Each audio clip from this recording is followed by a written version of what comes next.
Good morning, everyone. Welcome to Office Hours Saturday, where every day we answer your question on media and production. But today we've got 2 hours of the whole show of Q&A, I should say. As long as we've got questions, we'll keep answering them. Your questions do drive the show, so if you've got those questions, fire up Makana. That'll let you get not only get your questions into us, but also vote on the other questions so that we can focus the show around your interests. You can also live chat with the other producers. If you're new around here and not yet in Makana, you can hop over to askofficehours.global. That's askofficehours.global, and that's open 24/7. So if you have a question that you think would be good to get in front of a great panel like we've got on most days here, you can just pop it into askofficehours.global and then gets in front of us. TJ, we've got some questions stacking up already, so let's dive into the first one. Thank you. First up this morning from Paul Walhus in Cedar Creek, Texas. Paul says, would the Anker Solix X1 energy storage system comprised of ultra-thin stackable batteries be a good backup power source for your studio? TJ, what do you think? Yeah, it looks like it's one of the in the line of whole home sort of battery backup solutions. Tesla has one they call the Powerwall. I've got a buddy who actually has a pair of Tesla Powerwalls in his home, and his power is kind of unstable on occasion, so he is really happy he has that. I want to recommend, there was a Practical Engineering, was a YouTube channel, had a great show recently about why folks that have this type of solution that connects solar power and a battery backup cannot run directly while off their solar while connected to the grid. It's a fascinating look at that. I would recommend that for anyone. Alex? Yeah, this is what the Powerwall looks like there. So you can see it here, and or that's how they envision it. I don't know if I'd stick it where they're putting it here, but it looks good in the photo. I think it's funny they said watch the event or watch the video. Why would I watch the event? Like if you have a video about the product and you've done a good job, why would I watch something that's going much slower than that?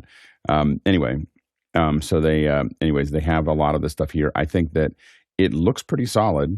It'd be really interesting to see. I know my neighbor has 2 of the Tesla batteries, 2 Teslas, and a roof, Tesla roof, and they don't worry about all the power outages that we have. So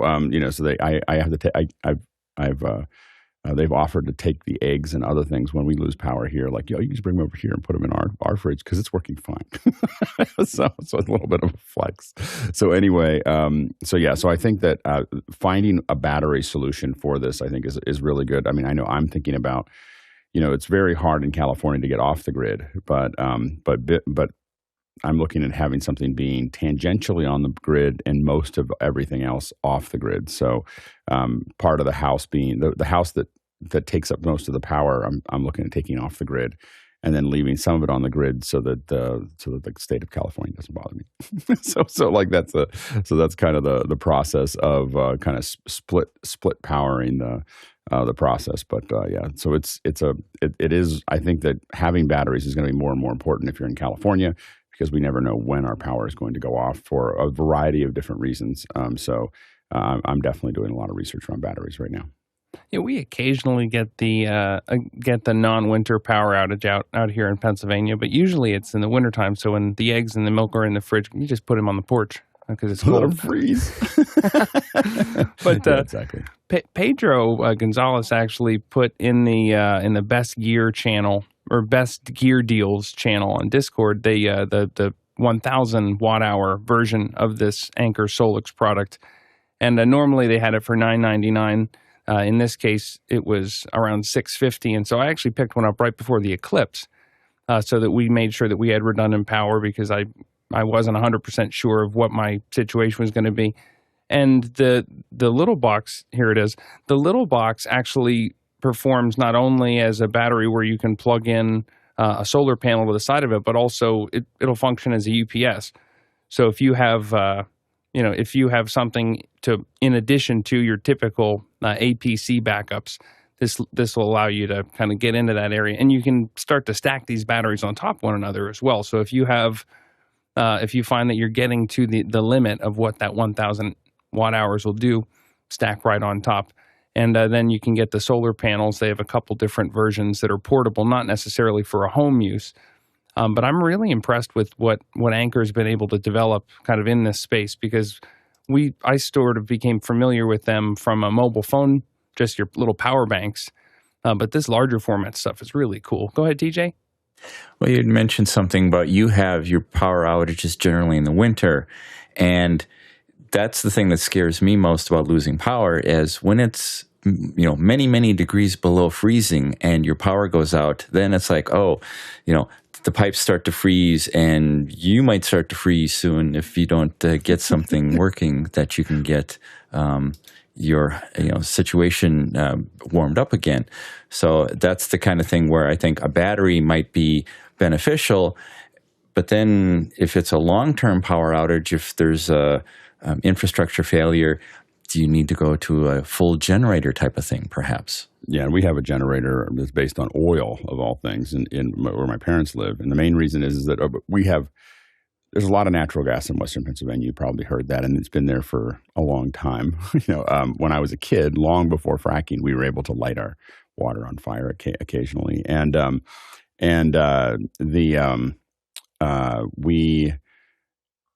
The gas is shared by a whole bunch of houses in the family that are all in this one area.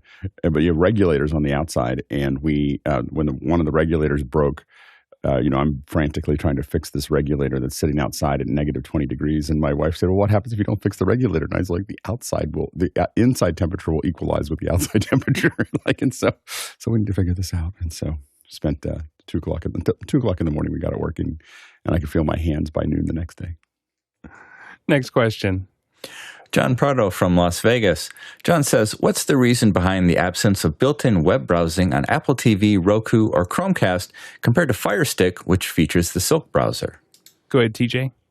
Well, I honestly think that using a little remote like this to try to type in things that you want to go looking for is a subpar experience. And with the availability of just picking up your cell phone or even, let's say, a tablet or an iPad or something like that, where you could just have that handy right, sitting in your lap, it kind of really eliminates the need for trying to do web browsing on your TV. Alex?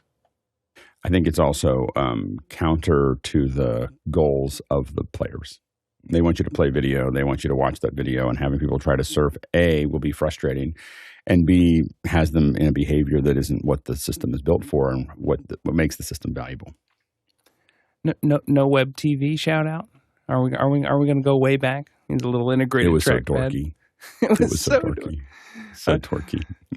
One of the coolest things though about the Apple TV is if you need the internet on your TV, any device that supports AirPlay. So if you've got an iPhone or an iPad or a Mac laying around, even if they're not on the same Wi-Fi network, the Apple TV will negotiate a wireless display connection. And I find, like, when I have people over at the house and I want to show something, or we're talking about something that is either in the news or something that I want to throw a video on real quick, and I'm not fiddling around with my little Apple remote. I get it on my phone. I hit AirPlay to the living room, and then in less than a second, we're all looking at what's there. So I think they've got a solve for that, because usually the folks that have an Apple TV happen to have some other Apple devices laying about.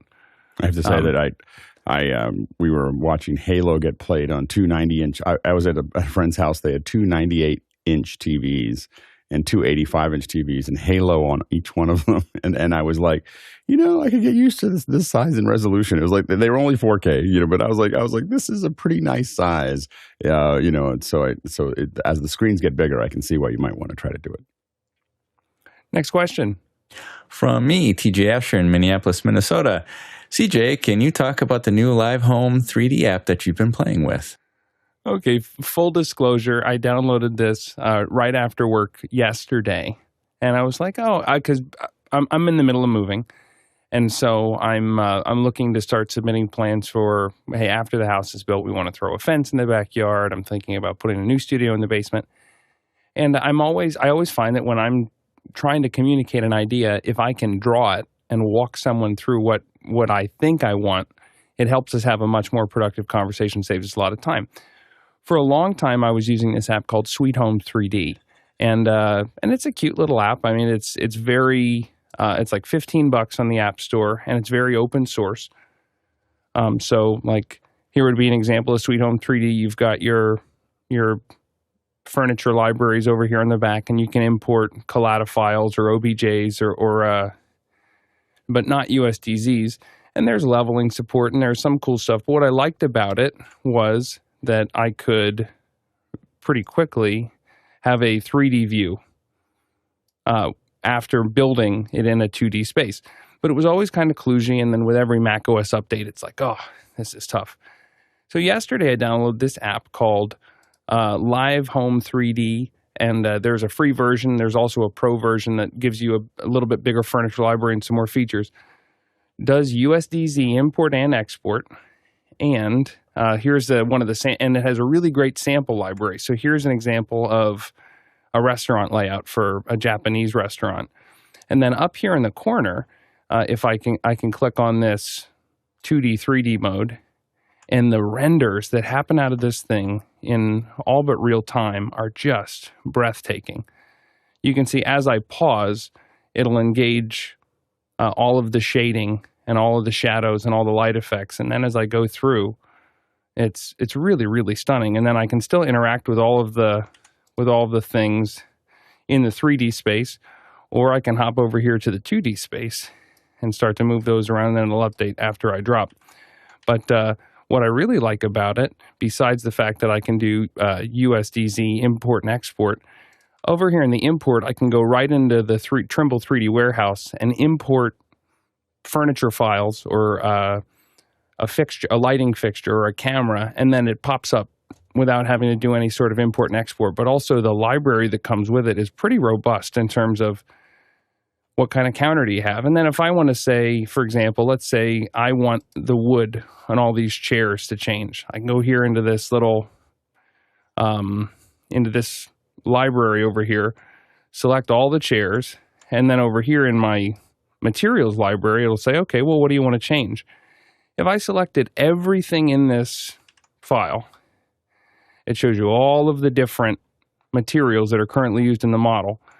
And I could say, well, you know what, I'd really like on the furniture, I would like anything that matches this particular wood. So select anything that's identical to that. And I'd actually like that to be, if I go over here into wood, I'd like that to be a darker wood, and I drag it over. Instantly, the whole model changes. Lets you select everything all at once.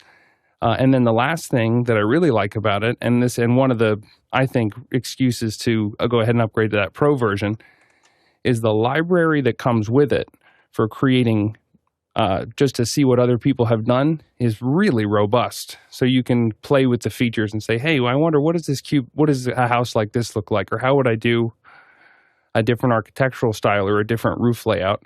And then I can just copy and paste that into my thing. So again, I downloaded it at about 5 p.m. I turned it off at about 3 a.m. So I lost the whole evening. I had to reschedule dinner with my wife. She's a little annoyed at me, but that's okay. Sometimes you get a new program and you're just like, oh my gosh, the possibility. But this space is really exciting. And then I really want to see, I think we were talking about a little bit, I really want to see if there's some way to integrate Polycam's room view so that you could go and scan your house and just immediately import it. I think that's going to be a really interesting potential integration. So when you do that room view and it gives you a really nice kind of sanitized, not noisy version of whatever room you're in, and it does a really good job, you can do a USDZ export of that? Yeah. Mm-hmm. You can export it in a GLB, OBJ. It'll export into like 20 different formats from there. So you could bring it in as a model. The big thing that would be necessary is to integrate, to have all the metadata connected to it so that you can continue to edit. You don't want it to bring it in as just a raw 3D model. It needs to know what it is, and right. So if it identified it as Windows and as these things, and it knows, Polycam's already making those decisions. So it already, because it's putting in furniture and it's putting, like, it doesn't scan my furniture. It goes, oh, there's a couch there, and it puts a couch, and it goes, there's a table there, it puts a table. It's putting things in, it's representing what's in my house, which makes it, what's nice about it is it sanitizes the house. So if I'm sending it to somebody, it's not like a real scan of my real house. It's a more, but I don't have anywhere to go with it right now. And so being able to take it into something like that and have it automatically converted would be interesting. I have one. I will try. But we got to get to the next question. Thanks for letting me play a little bit and do a do a demo on very little knowledge of the software. Next question. From Peter Jonasson in Sweden. Peter says, so ByteDance would rather kill TikTok to protect their algorithms than sell it to a U.S. entity. Gutsy, but the only action for them as it's not profitable anyway. Go ahead, Alex. Yeah, I think it's a mistake. I think that they overvalue their I think that ByteDance overvalues the recommendation engine, the algorithm that they're using. I don't think it's actually that good.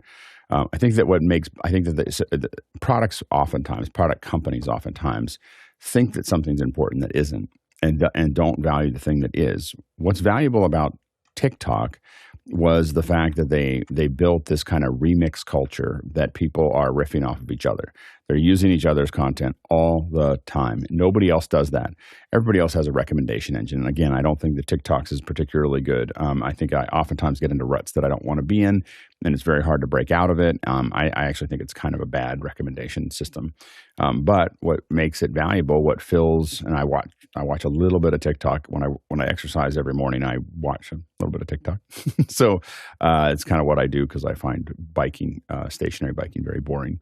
And so I watch TikTok, and that's my payoff for doing it. I think that I keep on thinking about what is the value proposition of TikTok, and it's the size of the market. It is the fact that you can remix other people's content, their audio, their video, other things like that. That's what's valuable about TikTok, and no one else is doing it. The recommendation engine is not, again, I don't think it's even competitive with YouTube's. So I think that they're making a mistake by killing it off just to save something that doesn't really matter. Next question. From Alton Christensen in New York City, New York. Many Apple users were abruptly signed out of their Apple ID accounts on Friday night and prevented from signing back in without resetting their passwords. Alex? Most likely some kind of security breach.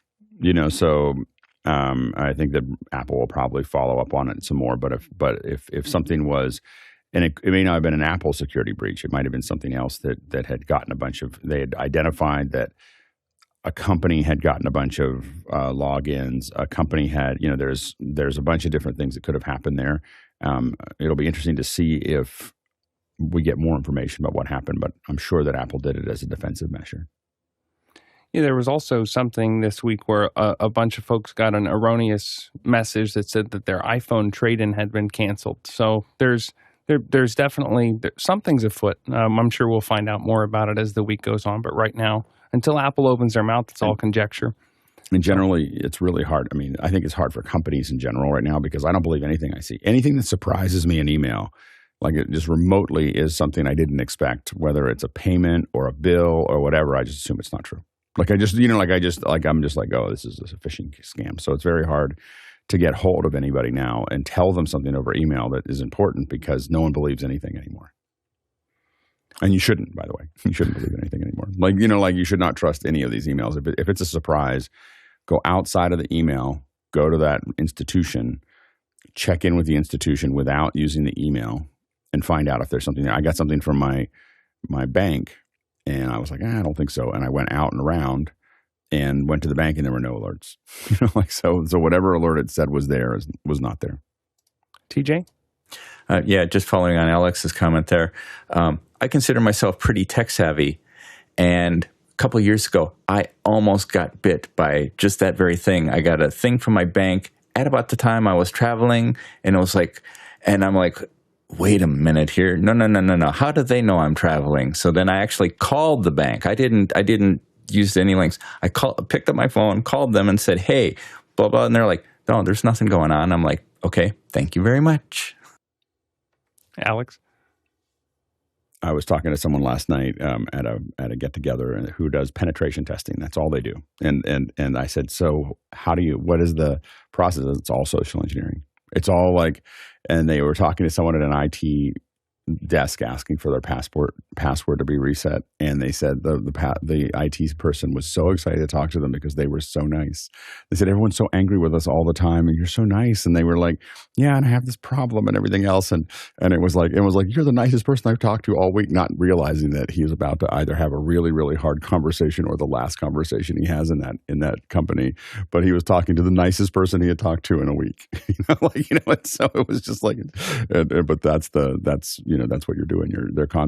They're attacking your, they're looking for what you want, then they give you that, or what you're afraid of. So, what's important to you or what you're afraid of. Those are the two things that they're looking for. So if anything pinches on one of those two things when someone's talking to you that you don't know, you should worry. And even when you think you know the person, it's if something seems too good to be true, you've got to do the extra step. I had a friend who, right around the time that the Taylor Swift Eras Tour was coming in, had a friend post on Facebook, hey, I've got tickets. I can't go at the last minute. Somebody they went to high school with, somebody they knew, did everything through Facebook Messenger. Everything was through text. All of a sudden, that person's Facebook account was hacked, and somebody was trying to scam them out of money. But if you get a message from someone who, like, this attacker has infiltrated your trust system and then is dangling something that they know you want. Alex, I'm sorry I cut you off. Oh, no. All I was saying is that it's also why it's important not to send out large emails to lots of people that aren't under blind CC. So that so when you send it out to more than 4 or 5 friends, like if people don't know each other, if you're sending it out to a bunch of people that all know each other, it's one thing. But in general, you should definitely more than 4 or 5 or maybe 10 people in a business email. After that, you should really be thinking about, especially announcements or anything else like that that's not that personal. You should really be thinking about blind CCs. And the reason that that's important is if one person gets infected, it's basically everybody's infected, because now it has, if it gets into somebody's email, it's now going to be that you have access to every email that person has and all the emails they have. And you can build, basically a model for having people think that they're getting an email from a friend or from an acquaintance, like they're getting an email from the school or whatever, and make it look like it's and copy the right people on it and do all the things. Those are the things that can be used in a phishing scheme. So you want to be careful. And in general, at this point, you want to reduce the amount of email that you use, as best you can. We still have to use it occasionally, but it's a huge security risk. Next question. Via the QR code, Chuck Hodges from Tuolumne, California comes in with, it is said that many young techies are fleeing San Francisco in search of better job opportunities elsewhere, but they aren't going to the believed new tech center of Austin either. Where are the future of tech workers going instead, and why? Alex? Going to the country. So they're going into the hinterlands. I'm surprised that they're going to ground. I think that as we look at more and more companies that are, there are definitely companies that are forcing workers to go back to work, but there's a lot of companies that look at the force to go back to work as a great opportunity to basically get developers to leave their companies. I know I've talked about this before. I know many people now, a growing number of people that are willing to leave a job they love with workers that they enjoy, doing something that they think is meaningful because they have to go back to work. And COVID changed a lot of what their priorities were, and that's really changed the process. And so I think that it's going to be interesting. I really am surprised that folks in the rural states haven't pushed on fiber to the home harder. Haven't pushed that. It's a very push people out. I mean, because the cities would drain the cities out. If you put fiber to the home, to every home in the United States, the number of people in cities would drop in half. It would just, what's keeping them there for information workers.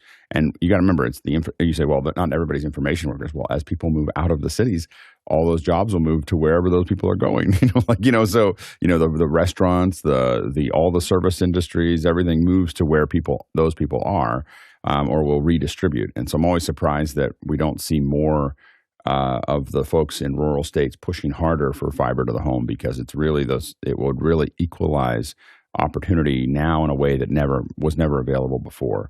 The move to what is considered broadband, of course, that doesn't change what is being provided to people, but it changes how it looks, I think is a move forward. But what we really should be talking about is glass to the house. Next question. From Paul Walhus in Cedar Creek, Texas. Diddo is an API for streaming services to integrate shoppable video, enabling consumers to buy favorite characters' clothing on their screens. TJ? I took a look at this this morning, and the thing that they are doing is they're tying themselves in with the actual streaming service itself to use AI, computer vision, whatever you want to call it, to kind of pick out particular things like bits of clothing or knickknacks or products that have appeared in the show, and then it will show as a separate screen, like here are the items that have appeared in the show if you want to go buy them. Honestly, this is something I thought Amazon would have been doing a lot more in their own streaming video service for years, and they really haven't integrated anything like this. So they have agreements with a few smaller companies that I've never actually heard of. The article says they are in talks with Hulu, but I know that Disney, who now owns Hulu, is bringing up, when you look at some Disney shows, there's a little button that says shop that appears right next to it. So I wonder if, I haven't gone shopping on that, but I wonder if Disney is also doing a similar thing. Alex? Yeah, we demoed this 20 years ago. So people have been talking about this for a long time. I actually built a demo for this experience. We were using the interactive tools within QuickTime, which then got depreciated, which killed what we were working on. But basically what we did is we rotoscoped every item in a screen. And basically, if you stopped, you would see what the items were. You could click on someone's shirt, like while you were watching the show, and order it from the show. And then, so rather than having it at the end, a lot of folks here are trying to have AI do a lot of this and everything else. But you really can, if you built it into the pipeline, you could build it into something where rotoscoping at this point, especially with some of the AI tools and being able to do it at a relatively inexpensive cost. When you think about the overall cost of a movie for a, $20,000 or $30,000, you could rotoscope the whole movie, like with all the items that you want to sell.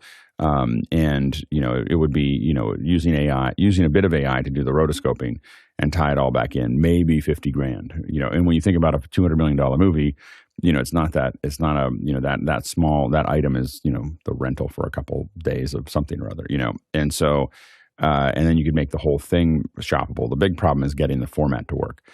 Amazon's X-ray view is the step towards that, where it tells you where those actors are. So it seems like that would be the possibility. If you got used to it, people would be like, "Oh, I love that shirt," or "I love that whatever they're holding," and all those things could be, an e-commerce opportunity. And so, yeah, we've been thinking about it for a long time, and the big problem is really getting over. As streaming picks up, it's just a matter of getting it into the player, and I think Amazon's the furthest along. TJ? Well, Alex mentioned something which kind of sparked an idea. I know for a lot of, especially like a big blockbuster movie kind of thing, there are a lot of people who are fans of that particular thing that would be willing to pay top dollar to get high quality prop replicas of various things, get your laser sword or your Dune Chris knife or whatever kind of thing for whatever movie you're watching. And I thought it just seems like bank is waiting to happen there. I thought that during COVID, when the first Dune was released during COVID, and the fact that they didn't market those face masks as like that, they didn't build one that was like N95 capable was just just a huge lost opportunity. It was just I couldn't believe that I was like, you have a movie with face masks. Like, how are you not using? Partnered with Dyson. Dyson tried to market that, personal. I know, but I'm just talking about it. But Dune could have like partnered, and then that little thing it could that have went just up your been nose. exactly looks. Just all it has to do is be that thing. You pull it on, and it could be just give it a little bit of filtering. And I thought anyway, that's just an amazing miss. I think for a certain audience, this Diddo idea is more compelling than others. The problem is the folks that aren't revenue starved in the streaming space, the Netflix, who has market share, and the Apple and the Amazon, who don't need to make money with it. They're already cruising. It's the folks, the Paramounts and the Peacocks and the Maxes, who are probably I can see someone looking at a technology like this and saying, "Oh, this is going to be where I'm going to get a revenue stream." And I think it's probably false, but it's also just a service. I mean, people just want to be able. I mean, the goal when we worked on this was that if you are not interested in it, it's not whacking you over the head with it. Unless you push a button, you just watch the movie passively. So we're not trying to sell you on something. It's a service. If you push the button down, if you know it's there and you push the button down and you start buying things, that's, you get to buy exactly what TJ said. You could buy Harry Potter's wand or a replica of that or this shirt or that hat. And I think that it would, the thing is that, there's obviously places that this could ruin things by building scenes that are designed to sell items, but we're already doing a lot of product placement. When you see, like when you see James Bond like driving a Ford Taurus, you're like, okay, Ford paid a lot for that. It was like he's usually driving an Aston Martin or something else, but this time he's driving a Ford Taurus, and I was like, wow, that was expensive for Ford to do. And you see right through them, or you look at Let's Get It Started by the Black Eyed Peas. Look at how many times they look at the phone and then how prominent the phone logo is. I think it was Nokia. Not that I would know anything about that, but I'm just saying that notice how often the phone came up, and it doesn't make any sense to be in the video. But I was like, here, look, I'm looking at it on this phone. Isn't it great? So, next question.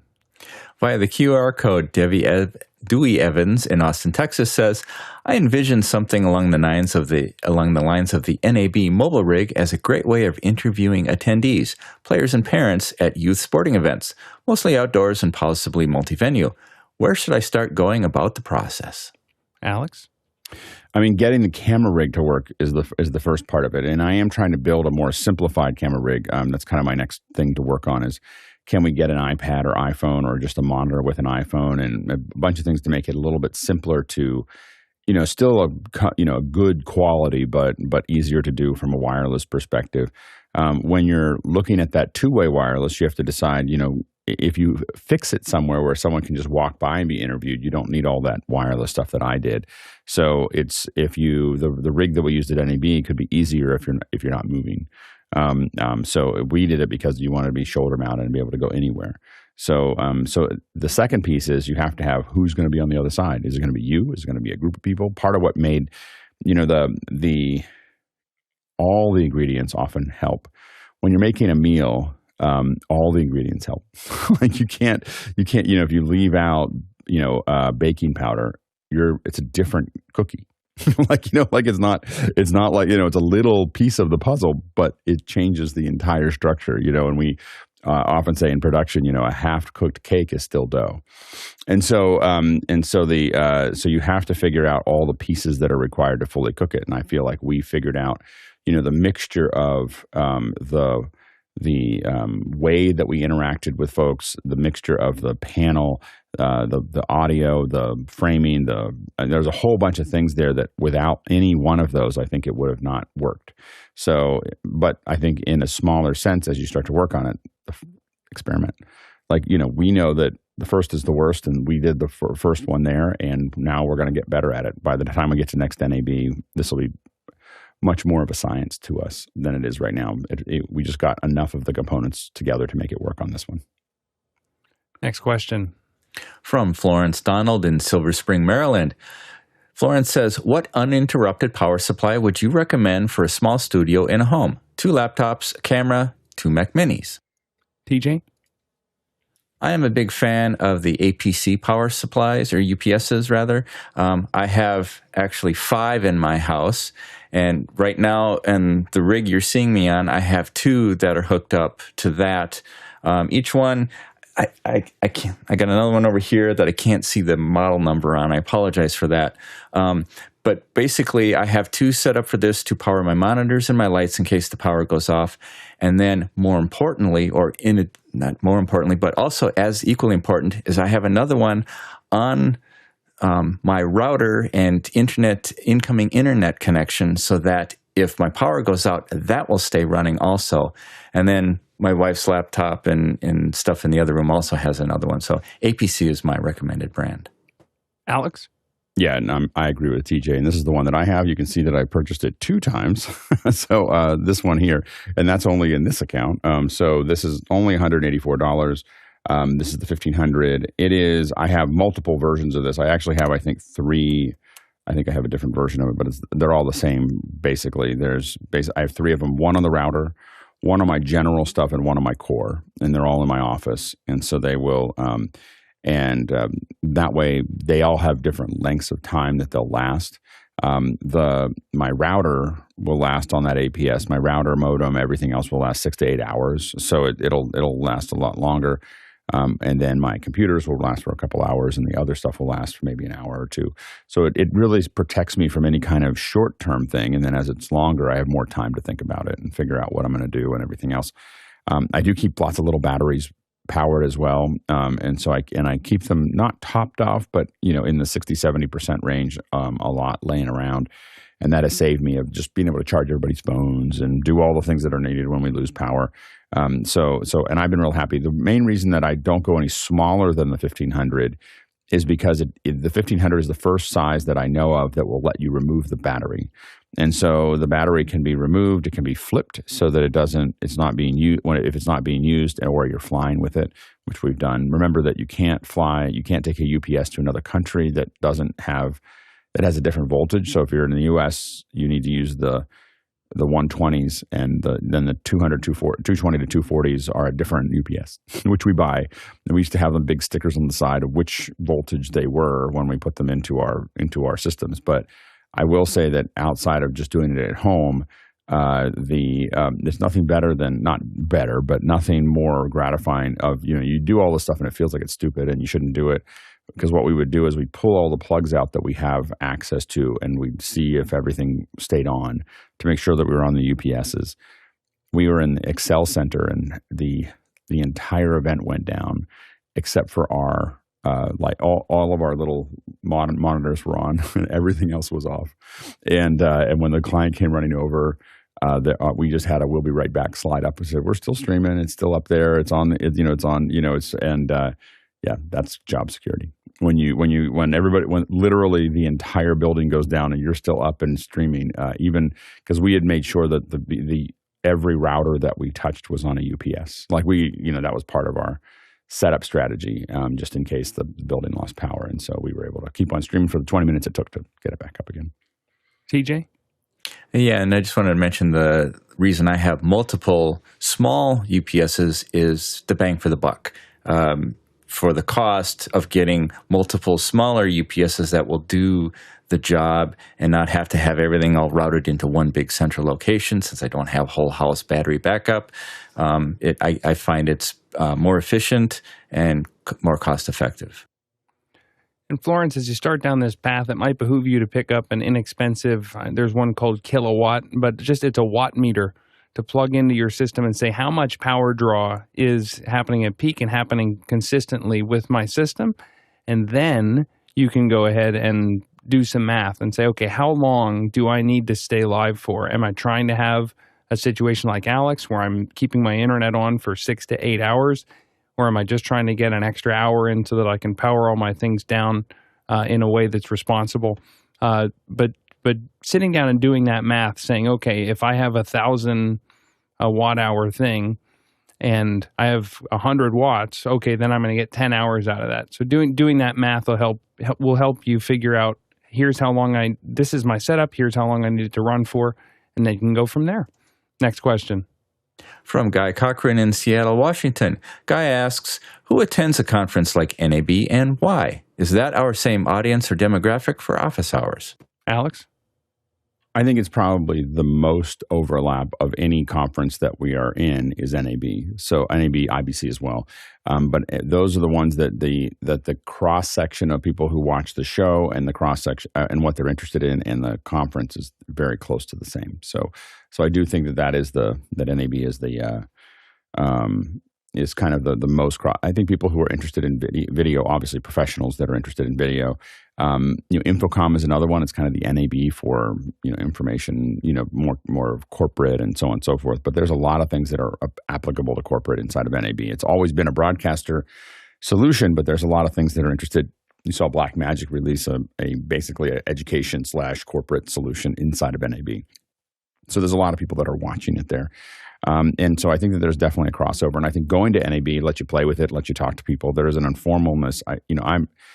We're trying to improve the experience of going to NAB for people who will never be able to go. It's what I call the 5 nines, which are the 99.999% of the population that is never going to be able to go to an event. Like they're never going to be able to get the visa, the time, the money to go to these events. How do we make their experience that much better? And so that's what we're really focused on, but it's not going to replace going. And going means that you get to walk around and you get to see things and touch things and figure out how they would look and talk to people who know and everything else. And so that's a really great value to it. But again, what we're trying to do with all of these conference coverage is to, really maximize how much you get if you don't go. And then I think some people will eventually go. It becomes more of a Mecca-like experience of at least once you get to go see all the stuff. And I would recommend it. I think that, I'm not sure how long conferences will last. I think that and I think it'll be something that we lose if they don't survive. But I think it's important for us to keep finding ways to maybe transform them. I think eventually the kind of coverage that we do could make the difference between a conference. I think that the conference without coverage, the coverage means that when it's mature, means that potentially hundreds of thousands or millions of people that weren't going to make it to the conference get access to it, and increases the value of the real estate in the expo. So the kind of coverage that you saw us do at scale makes every square foot that is rented out by a vendor 10 times more valuable. And that is why it's really useful for us to be interacting with these expos, is because the expo is what pays for most conferences. And that expo and what we do is increase the value of that real estate by broadcasting it to a much wider market. You also have many more on-ramps. The availability for somebody who maybe would have been aware of NAB but not really excited about it, to create that compelling coverage brings that next generation of creator, of professional into a situation that they maybe didn't. Next question. From Craig Kadoki in Toronto. More reasons to keep your TV off the internet and maybe even your LAN. As if we needed more. Alex? There's an Ethernet port on your TV. Just put a piece of tape over it to keep yourself from accidentally plugging something into it. It's crazy. Do not plug your TV into the internet. It's not there for you. It's there for someone to manipulate you and to give you substandard apps that will work on substandard hardware. So you're getting a lower quality experience so that they can extract information from you so that they can sell it to each other. So just realize that port is not for you. It's for them. It's why your TV is priced the way it is because it's seen as an avenue. Literally, the reason TVs have gotten so cheap is because of those internet tools that are designed to track and deliver your information to Safeway. If you're okay with being the market pig, then go ahead and plug your TV into the internet. But if you're not interested in being, this little piggy went to market, that's not a very nice, like this little piggy, like that. That is not. There's only one that got away. Anyway, so if you don't want to be the market pig, just keep your TV away from the internet. Next question. From Paul Wahus in Cedar Creek, Texas. Paul says, Google users add Reddit to the end of their search queries to get information from a real person. Now, 404 Media reports that a new service called ReplyGuy is using AI to promote products naturally on Reddit and gain Google results. Discuss. 404 Media. I can never find that one. I can't figure it out. TJ, go ahead. People may not realize that you can do if a website allows Google to index their full site. Stack Overflow is a great example of that. It's a programming resource website for programmers, and you can do a Google search on a site by putting, I believe it's site : and then the site name at the end. I may have that specific phraseology wrong, but then it will do the search of the Google results for specifically that site only. It'll narrow down the results to what Google has learned about that site. And people do, for a huge site like Reddit or Stack Overflow or the like, they will use Google to kind of narrow down their search rather than trying to use the tools within that website, because often the tools aren't as good as the Google search. So I don't know that specifically you're going to get replies from a real person, because it's all just going through the text and you're going to get whatever potential spam you might see. But I think that, promoting products on Reddit, I guess I don't know how that is going to necessarily game Google's results. And for me, when they say I'm going to naturally promote a product on Reddit, I know AI is getting better all the time and it's going to get more difficult to spot it. But when I go on to a forum that's like a Reddit, whose value is derived from the users who have been contributing their real-world experience, when I see something that smells like the cousin or the brother or the next-door neighbor of the boyfriend of marketing, I stop. I get almost offended. I cut it off right away and I said, I'm not going to read it anymore. It ruins, for me, it cheapens the value of the whole site. So, I mean, we might get away with this a little bit, but I think people are a little smarter than that, and they're going to it'll kill a platform if that becomes too rampant. So I hope that they're not just totally going hog wild on something like that. Next question. From Ryan Thompson in Houston, Texas. Ryan says, wanted to share this article about video formats. Could there be a long discussion to explain these in more depth? Alex? It's a great article, or I scanning it. It looks like a great article. I haven't really read the whole thing, but it's Eric Weniker. This is the article here, Video Format Basics. And this is under Sound and Video Contractor. And it looks like Eric does a couple of these. We should get Eric on to talk about these. But it's a bit of an article here just talking about different formats. And I was only able to scan it, so I can't guarantee the veracity, but there's a lot of words there. So it's possibly there. Eric has written a bunch of other things as well here, racks and wiring. So I'm going to review it. I've already saved it there. I'm going to review some of his articles, and we'll see if we can get him on for a second hour. It'd be fun. Yeah, I often find that the second hours that we do that are on the more technically focused topics, and the ones like video that are, or like video formats or something that's really dense, those tend to be the ones that sit for a while, because I make sure that I'm in a good place to get those. When we have our Thursday video panel on with an expert, taking not only the theoretical knowledge, like what's in this article, but also the real world practical experience from a robust panel, it's really one of the magical things about this. But next question. From Jeff Veely in Henderson, Texas. Jeff says, is there a redirect tool that would automatically forward users from a broken or dead URL, i.e. officehours.net, to a live site, i.e. officehours.global? Alex? It's really easy if you own both of those URLs. Otherwise, there's no way to fix it. So, I mean, if someone owns the URL, whether it's broken or not, it's their URL. So there's no way to fix it unless you own both of those. And so, in an example that you gave, we don't own officehours.net. So there's no way for us to fix it to officehours.global. Next question. I think I hear a Cochrane in the offing here. CJ Covell from Downingtown, Pennsylvania says, can LiveHome 3D interact with Polycam room scan after all?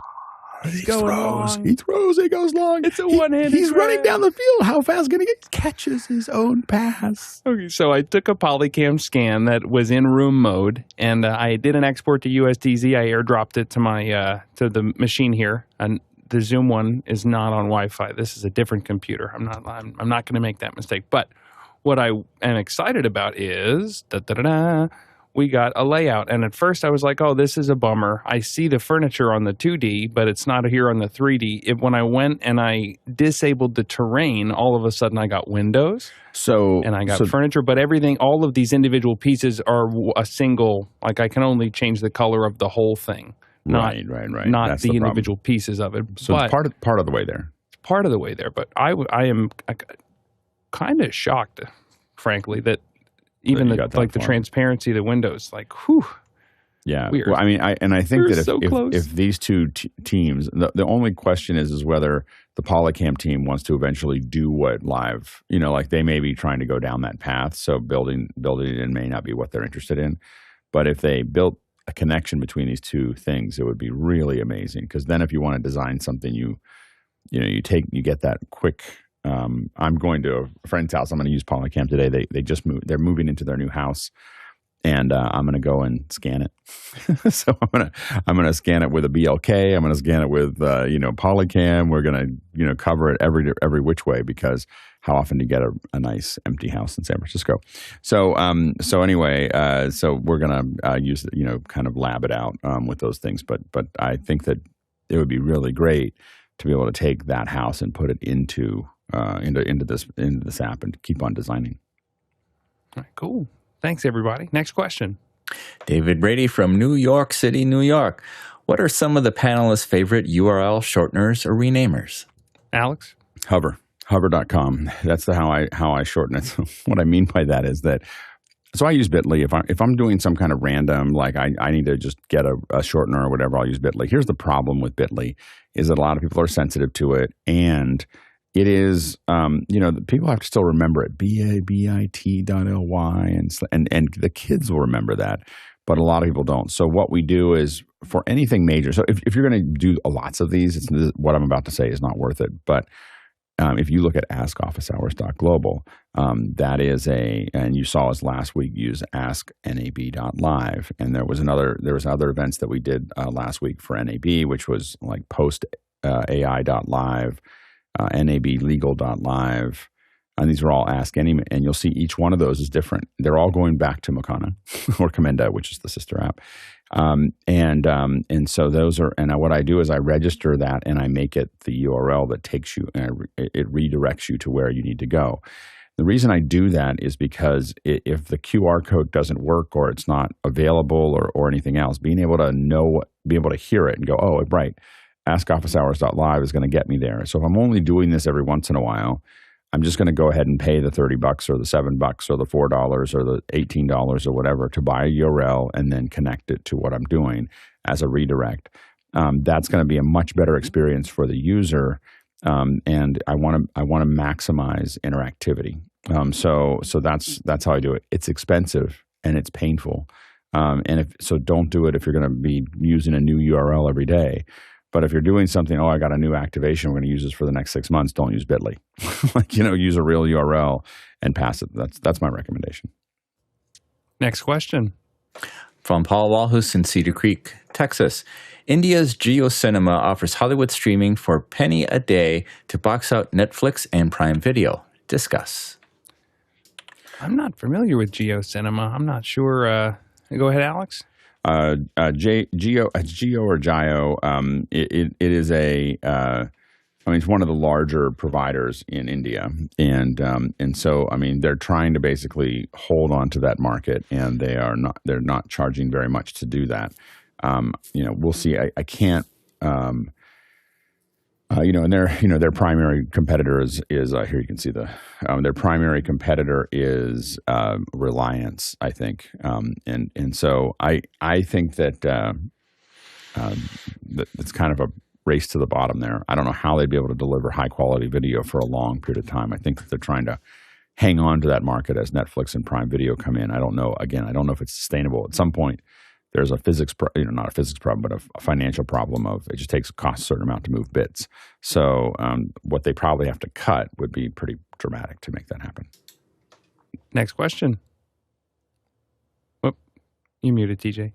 Sorry, Jeff Veely in Henderson, Texas. On the topic of uninterruptible power supplies, at what point do you add a generator or a whole house battery backup versus another UPS? What kind of generator would you recommend for a small home studio with 5 TVs and 3 to 4 Macs? TJ? So I kind of take my backup power in stages. So I have like the near short term, which is the APC UPSs near the machines that they're going to keep running uninterrupted. And then let's say, okay, power's going to, that's for an hour, a couple hours. if the power is going to be out potentially for several hours, then I have a small Honda generator, which I really like the Honda brand. They're quiet. That's one of the things about Honda generators. They're quiet and deliver reliable, good, clean power. And I'll use that to plug in the refrigerator or the freezer or, the other appliances. And then there's another stage when that is going to be a longer term issue where then it might be worth looking at like a Furman, a multi-fuel generator where it can run off of maybe propane or gasoline, and then you take the next step up to something like a Generac, which would be a whole house generator, and then that will usually run off of natural gas or propane, depending on where you live, and then you can get days or maybe even weeks out of backup power from that. And for a small home studio, if you needed a generator, Honda, they're expensive, but again, they're quiet. And you can get like a 3,000 or 4,000 watt Honda. They're not cheap, probably about $3,000 for one of those. Next question. From Guy Cochran in Seattle, Washington. Thoughts on this new $35 DJI Mic adapter for Sony cameras? Yeah, this is pretty cool. So $35. It's instead of taking the DJI Mic 2 over the 3.5 millimeter mini jack into the side of the camera, you actually have, and Alex has it up there, you actually have the ability to go right into the hot shoe. It only works with Sony cameras, but now you have digital recording right from that DJI receiver into the camera. Now, the one thing that I would say, because the DJI is more of a consumer-grade microphone, you might get RF hits. You're operating in 2.4. If somebody turns around and, us big bags of water get in the way of that signal, it might not. You might still get some hits on that. So, again, for me, I don't know if we're solving a ton because I still am going to want to use the onboard recording from the DJI microphone for production. But if you're doing something in live, this might take something out of the equation. Next question. Paul Wahus in Cedar Creek, Texas. Eric Schmidt-backed Augment, a GitHub Copilot rival, launches out of stealth with $252 million. Discuss. Alex? It's going to be a hot race. That's all I'm going to say. I mean, I don't have a lot more to say than, we've got, there'll be lots of people trying to write code. I think we are going to get to a point where we think about code more than we think about what we want to, and logical thinking is more important than actually knowing how to type it. Next question. Jeff Feely from Henderson, Texas. What budget-friendly variable lenses should I consider for a BlackMagic Design Micro Studio 4K G2 fixed 7 to 8.5 feet from the subject? Alex? It depends. So it depends on what you're trying to do. So some of the powered lenses, the Panasonic powered zoom lenses, will let you use it as an overhead cam that's going to get you close-ups and so on and so forth. The Olympus Zuko lenses look really nice, and they're a little bit more expensive, about as expensive as the camera. But they look really nice on that camera, but they don't have the remote control. So think about whether you want powered zoom, which is really valuable, or whether you want to have a really high quality glass. Next question. From Alex in Atlanta. Love the show. Just wanted to suggest that if you make Office Hours t-shirts, they should have a small logo on the front and large text saying, "Next question" on the back. Go ahead, DJ. I love this. I think this would be amazing, and it would be a great sort of, I can't think of the word now, but, if you know kind of thing, just Exactly. with the Office Hours logo, and then, next question on the back. Because people would go, next question, and they would ask about it. We finally have a little bit of a break between all the craziness, and so there will be, I don't know if it'll have next question on it or not, but there will be some t-shirts on sale next month. So stay tuned for that. So we're working on getting those out finally. And there will be, the orders will happen one at a time. So there'll be a t-shirt and then a mug and then a hat. It'll be something different every month. And you'll get to order it. I don't know when we'll get back to it. so you order it. So keep your eye open for that. We'll put it in the emails.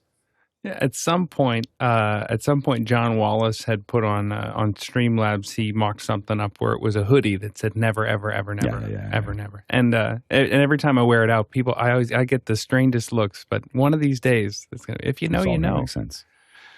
All right, that's gonna wrap it for our weekend Q&A today. Wanted to thank our panel for being here. We had a nice, cozy little panel this morning that I think we still had some great conversation and some great fun. Thank you to the producers asking questions. We've had a couple days of Q&A this week as we're recovering from NAB, but we're looking forward to getting back into the swing of things.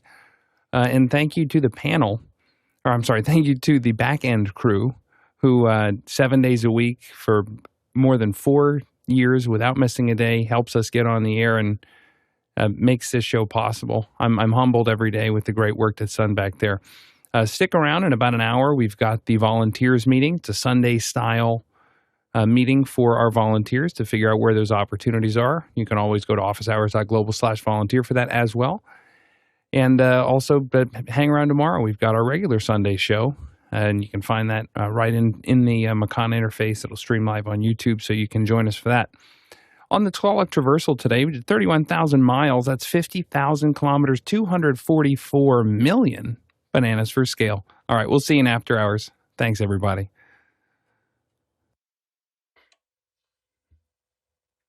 Good job, CJ. Hey, we're back. I fixed my signals receivers. Oh, nice. I feel like we're all in a post-NAB haze. The whole week was a little off. Oh, no, it was good. It was good. It was just, yeah. And not with office hours. I mean, just in general. I'm just like... Yeah, I did definitely felt like we were recovering from all of that. I went right back into it. I got tons of meetings and all the things. I'm still catching up with email. So I think I'll get it. I'm getting my goodie bag from Kevin today. It's coming in the mail. Oh, nice. Yes. I'm excited because it's got my color cards in it. I had to rearrange my studio for somebody to get it, for a home inspector to get at the electrical panel. And oh, right. I can't make a new LUT. I don't have my color card. Very good. All right. See you, buddy. All right. See you in an hour. Bye. Thanks, TJ. Thank you.